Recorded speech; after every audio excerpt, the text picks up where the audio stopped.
നിരാഹാരം കിടന്നാൽ നിയമവും ചട്ടവും മാറ്റാനാകുമോ എന്ന് ഇ.പി. ജയരാജൻ. നടപടിക്രമങ്ങളിലൂടെ മാത്രമേ ഏത് ഗവൺമെന്റിനും നിയമനം നടത്താനാകൂ.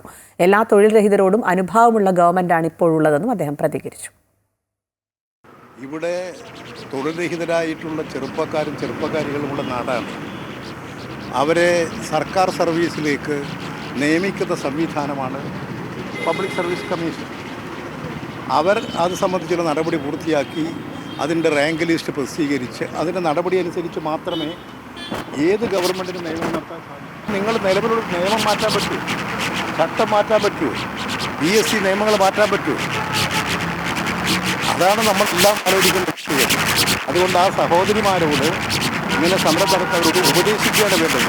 യാഥാർത്ഥ്യം അവരെ ബോധ്യപ്പെടുത്തി അവരെ മനസ്സിലാക്കി